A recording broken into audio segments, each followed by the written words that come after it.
bu yakınlıkta bu bağışlarsın benim endeş zat diyenlerimize 5-6 sene hakikat sorak gördüm çattı. Mene sırası MHM'nin işgari edeydiler ha.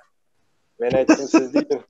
Siz näme diýdim o yalanınızı şu wagt içine savur etdim velin.